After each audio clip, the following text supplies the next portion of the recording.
नमस्कार। आज हम समाज और संस्कृति पर रविंद्रनाथ टैगोर के विचारों की चर्चा करेंगे। आइए शुरू करते हैं। वर्ष 1861 में कलकत्ता में जन्मे रविंद्रनाथ टैगोर आधुनिक भारत के वैश्विक स्तर के कवि, उत्कृष्ट विचारक और दार्शनिक के साथ साथ राष्ट्रवादी भी थे। इन्होंने अपनी कविताओं के माध्यम से अपने दर्शन को प्रतिबिंबित किया।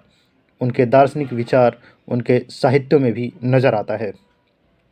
इनके दर्शन और साहित्यों की उत्कृष्टता का पता अनेक विद्वान और महान लोगों से पता चलता है, जिसमें 2010 में आई पुस्तक मेकर्स ऑफ इंडिया के लेखक रामचंद्र गुहा ने महात्मा गांधी, जवाहरलाल नेहरू और डॉक्टर भीमराव अंबेडकर के साथ साथ आधुनिक भारत के 4 संस्थापकों में रविंद्रनाथ टैगोर को नामित किया। नोबेल पुरस्कार विजेता अल्बर्ट श्वीत्जर ने उन्हें भारत का गेटे कहा। प्रसिद्ध संगीतकार रविशंकर का मानना था, अगर पश्चिम में रविंद्रनाथ टैगोर पैदा हुए होते तो वे अब शेक्सपियर और गेटे के समान जवाहरलाल नेहरू ने अपनी पुस्तक डिस्कवरी ऑफ इंडिया में रविंद्रनाथ टैगोर की प्रशंसा भारत के अंतर्राष्ट्रीयवादी उत्कृष्टता से परे के रूप में की है।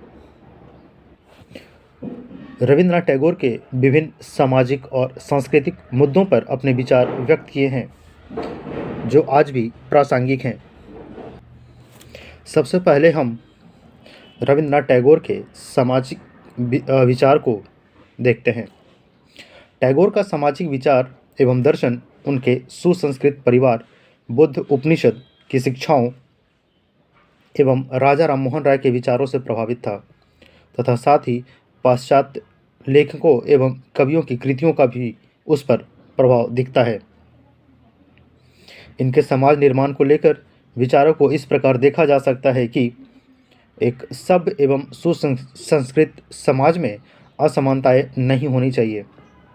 भारत की कुल जनसंख्या का 1/3 भाग गाँव में निवास करता है, अतः एक समृद्ध भारत की कल्पना ग्रामीण क्षेत्रों में रह रहे लोगों के विकास के साथ ही किया जा सकता है। टैगोर ग्रामीण उत्थान के लिए हमेशा उत्सुक रहे एवं वे इसके लिए ग्रामीण सामुदायिक विकास की योजना को व्यक्त भी किया।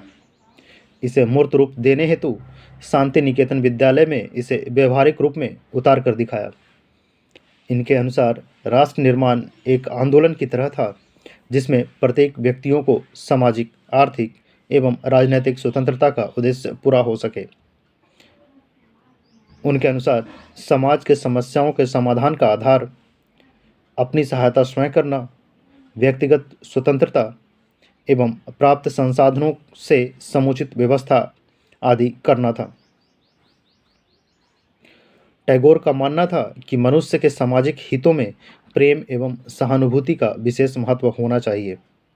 आपसी सहयोग एवं आत्म सहायता इस प्रकार होने चाहिए कि धनी व्यक्ति अपने पास आवश्यकता से अधिक धन समाज के बीच समान रूप से खर्च करे। अब हम रविंद्रनाथ टैगोर के सांस्कृतिक विचार को देखते हैं।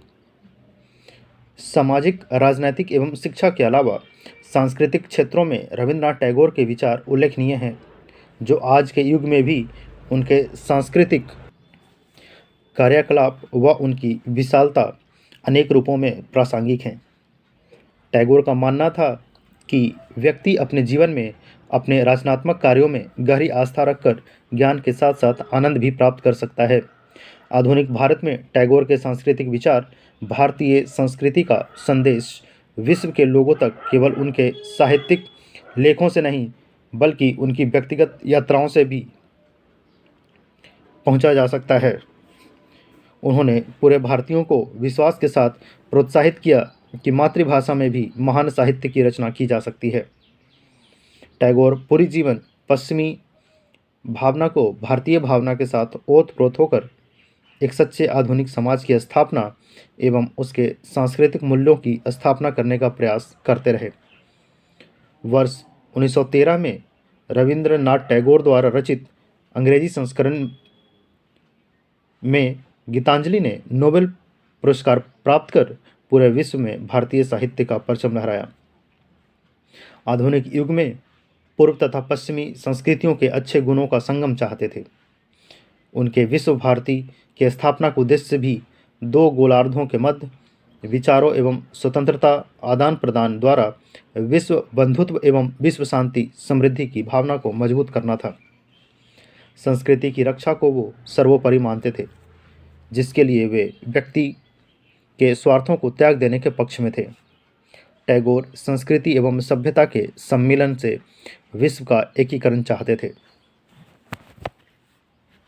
उपरोक्त सामाजिक एवं सांस्कृतिक विचारों को देखने से यह पता चलता है कि रविंद्रनाथ टैगोर के विचार ना सिर्फ अपने तात्कालिक समय में बल्कि वर्तमान समय भी उतने ही प्रासंगिक हैं, जो ना सिर्फ भारत के कल्याण के लिए बल्कि विश्व कल्याण के लिए भी महत्वपूर्ण है। उनके द्वारा रचित जन गण मन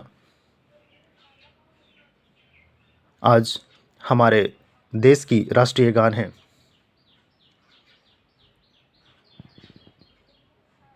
धन्यवाद।